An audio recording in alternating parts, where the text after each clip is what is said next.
Hi, today I'm at the National WBENC Conference where business owners from all over the country are converging upon the city of Detroit to really focus on the role of women in business and diversity within the corporate pipeline and other things like that.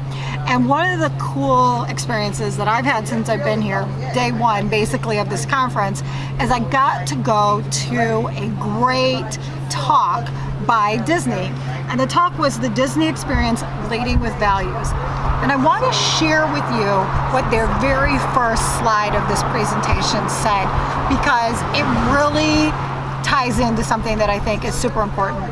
And that is, Disney's consistent business results are driven by strategically focusing on certain business functions and opportunities which companies often fail to see the value and potential of. And that is a key source of what differentiates us. We have learned to be intentional where others may be unintentional. Now, one of the things that they went on to talk about in this idea of being intentional versus unintentional, there's a lot of things, but one of the things was how Walt Disney exemplified in his leadership this idea that maybe he was an overmanager. And she was differentiating this as being an overmanager versus a micromanager.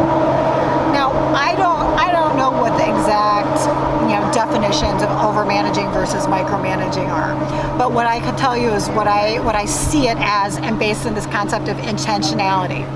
So micromanaging is when you literally are over somebody's back, telling them what to do, not letting them think for themselves, not giving them the freedom to work on a problem and solve it of their own volition and using their own brain, and not to be able to have the freedom to do the work in the way that best suits them as long as it gets done. That is my sort of version of micromanaging. The difference with overmanaging is really, though, taking and saying, what is the experience or what is the situation that we are trying to be excellent in? And how can we look at all the details of that and improve upon them?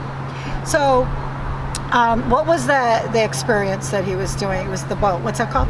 Jungle Cruise. So in this example, they were talking about Walt Disney went on the Jungle Cruise, which is at actually Disneyland. And the guy who was in charge of that, when Walt Disney got off the boat, he was not happy. And he said, this was supposed to be a 7-minute ride. It was only 4.5 minutes. And this experience was really horrible because I wasn't able to enjoy or understand what was really happening in this experience because it was just so fast. And there's more to it than that, but that's the gist, right? And so his leader, who was responsible for that ride, said, let's go and you show me all the things that you'd like to see in this. And so Walt Disney went on that ride with him. They spent an hour at least, and he told him every single detail of how he wanted that to be. And in the course of doing that, what ended up happening was he took back that information and created that 7-minute experience based on Walt Disney's expectations and his overmanaging the situation. Now, the key to this, though, is once Walt Disney told his leader what he wanted, he stepped away and let him create it. Let him do it. Had 3 weeks to figure it all out. And when Walt Disney got back on that ride, took the ride around again, he was happy because everything that he wanted was implemented. The micromanaging would have been if he would have been standing there every step of the way and said, no, do it this way. Wait, what have you done this? Have you done this? Have you done this? That's the micromanaging. The overmanaging was really saying, here's what my every single iota of expectation is, and this is exactly what my vision is. Now I'm going to trust you to go make it happen.